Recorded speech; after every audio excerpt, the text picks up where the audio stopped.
प्रिय विद्यार्थियों, मैं प्रहलाद साय वर्मा, एसोसिएट प्रोफेसर, बाबा नारायण दास राजकीय कला महाविद्यालय चमनपुरा शाहपुरा जयपुर,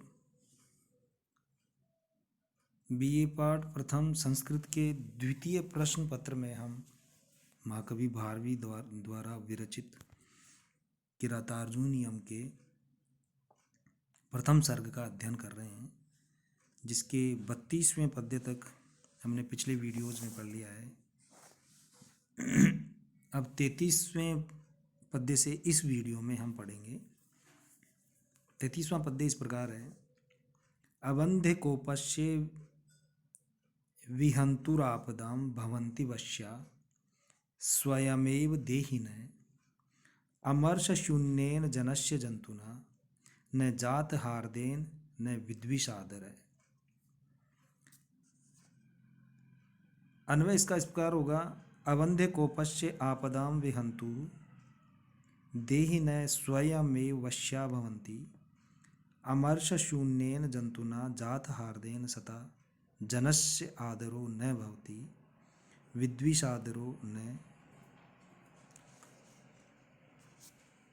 अवंध्य कोपश्य अर्थात सफल क्रोध वाले तथा आपदां विहंतु आपत्तियों के विनाशक देहिनः स्वयमेव वश्या भवन्ति मनुष्य के वश में आपत्तियों के जो विनाशक मनुष्य के वश में अपने आप ही वशीभूत हो जाते हैं। वश्या भवन्ति अपने आप ही उसके वश में हो जाते हैं। अमर्ष शून्येन जंतुना जात हार्देन, परंतु क्रोध शून्य व्यक्ति के साथ स्नेह होने से लोग आदर नहीं करते और न शत्रु होने से भय करते हैं। न विद्विषादरो, न शत्रु होने पर भय करते हैं और न मित्र होने पर आदर करते हैं। द्रौपदी युधिष्ठिर से और अन्य पांडवों से कह रही है कि यह सत्य है कि क्रोध मानव के आंतरिक शत्रुओं में से एक है। उसे एक प्रकार का मनोविकार माना जाता है, किंतु शत्रु के प्रति उचित क्रोध क्षत्रिय का गुण होता है। उसका सर्वथा परित्याग उचित नहीं होता। जो राजा प्रजाजनों में निग्रह और अनुग्रह यथा समय दोनों का प्रयोग करने में असमर्थ होता है, सभी प्राणी स्वयं ही उसके वशवर्ती हो जाते हैं। परंतु जिसे कभी क्रोध आता ही नहीं, हमेशा शांति बैठा रहता है, ऐसे राजा का प्रेम और वैर दोनों ही व्यर्थ हैं। न तो उसके क्रोध से कोई डरता है तथा न प्रेम होने पर उसका कोई सम्मान करता है। अतः उचित अवसर पर क्रोध करना आवश्यक है। शक्तिशाली का क्रोध कभी निष्फल नहीं होता। प्रजा ऐसे वीर पुरुष की अधीनता स्वयं ही स्वीकार कर लेती है। अतः द्रौपदी युधिष्ठिर को शत्रु के प्रति सफल क्रोधपूर्ण रुख अपनाने के लिए प्रेरित करती है।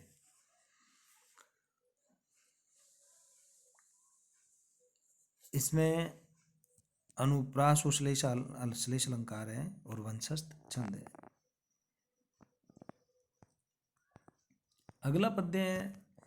परिभ्रमण लोहित चंदनोचित पदाति अंतरगिरी रेणुरूषित महारथ सत्यधनस्य मानसम दुनोति नो कच्चित अयम वृकोदर। द्रौपदी महाराज युधिष्ठिर से कहती है कि ये जो भीम है, इस भीम की दुर्दशा को देखकर भी आपको क्रोध क्यों नहीं आ रहा है। इस प्रकार इस पद्य में द्रौपदी युधिष्ठिर से कह रही है। अन्वय इसका इस प्रकार होगा। लोहित चंदनोचित महारथ रेणुरूषित पदाति अंतरगिरी परिभ्रमण अयम वृकोदर सत्यधनस्य तव मानसम नौ दुनोति कच्चित। लोहित चंदनोचित, लाल चंदन से प्रसादन करने योग्य ऐसा शरीर जिस पर लाल चंदन लगाया जाता था, ऐसे महारथी महान योद्धा रेणुरूषित धूल से धूसरित होकर पदाति अंतरगिरी परिभ्रमण, पैदल चलने वाला तथा पर्वत पर्वत भटकते हुए अयम वृकोदर है। यह भीमसेन, वृकोदर भीमसेन सत्य धनस्य तव, सत्य को ही धन मानने वाले आपके मन को, तब मानसम, तो आपके मन को नो दुनोति कच्चित, क्यों नहीं पीड़ित करता है। भावार्थ है, इस पद्य में द्रौपदी भीमसेन की दुरावस्था का वर्णन करके युधिष्ठिर को युद्ध के लिए उत्तेजित करती हुई कहती है कि जो भीमसेन पहले रक्त चंदन का अंगराग लगाने का अभ्यस्त था तथा रथ द्वारा ही गमनागमन करने वाला था, वही भीमसेन आज धूलि से सना हुआ पैदल ही दुर्गम पर्वतों पर फल मूलादि लाने तथा मृगया के लिए घूमता हुआ क्या सत्यवादी आपके मन को दुखी नहीं करता।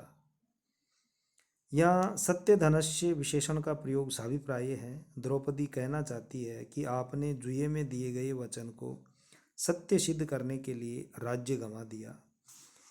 भीम की दुर्दशा इस तथाकथित सत्यता का ही परिणाम है। वह व्यंग्य पूर्वक पूछती है कि भीमसेन की ऐसी दुर्दशा देखकर भी क्या आप सत्यपरायण बने रहेंगे, शत्रुओं पर विजय पाने का कुछ उद्योग नहीं करेंगे।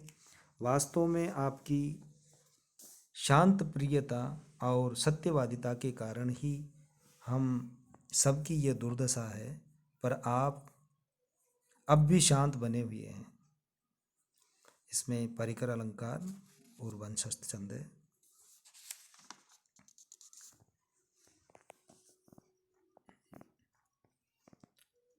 अगला पद्य है विजित्य य प्राज्यम अयच्छत उत्तरान कुरून अकुप्यम वसुवासवोपमय स वल्कल वासांसी तवाधुना हरन करोति मन्युम न कथम धनंजय।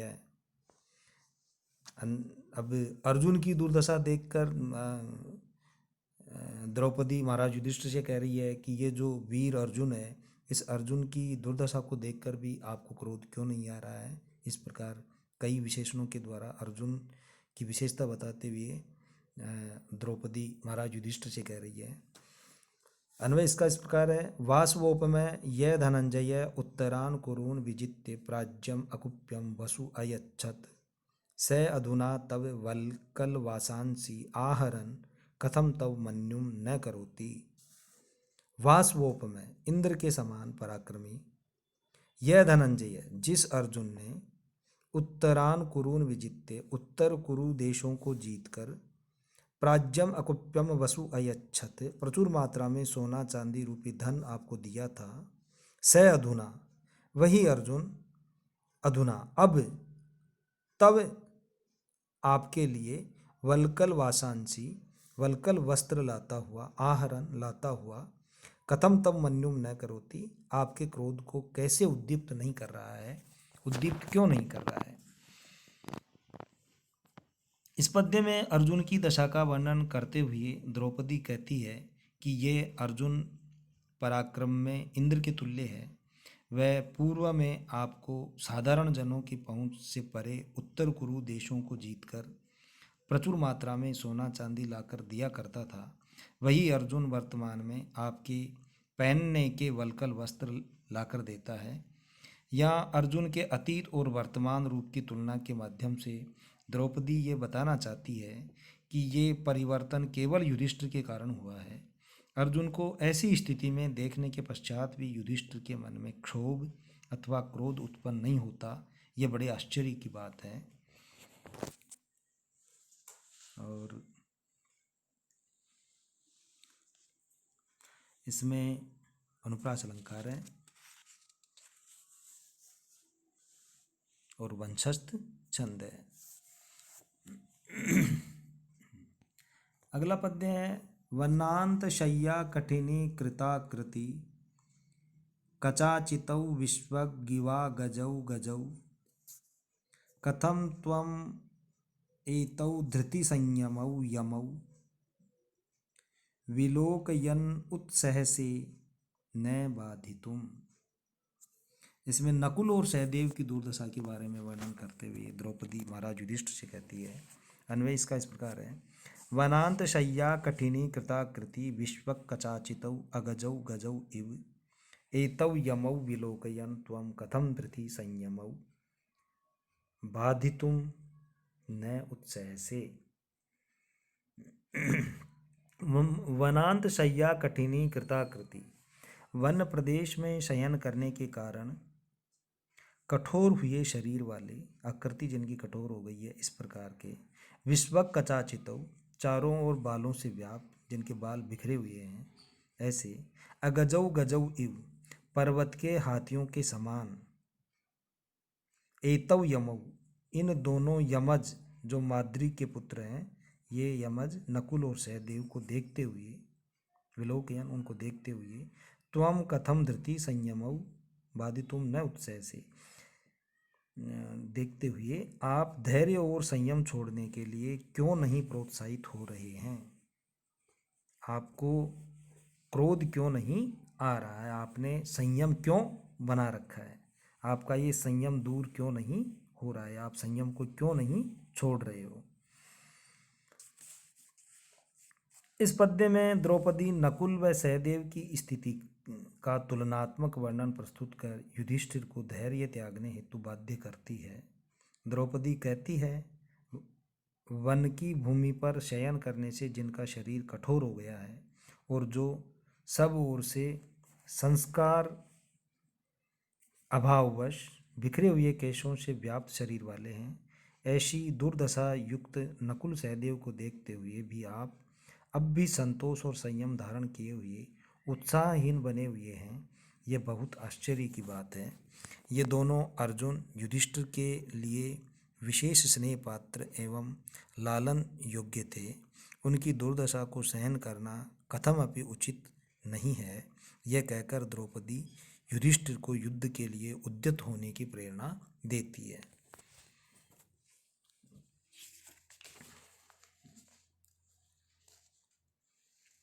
इसमें गजौ अगजौ तथा संयमौ यमौ में यमक अलंकार है। इस पद्य में अनुप्रास अलंकार का भी सहज प्रयोग हुआ है और जैसा कि इसमें वंशस्थ नाम की छंद है। Thank you.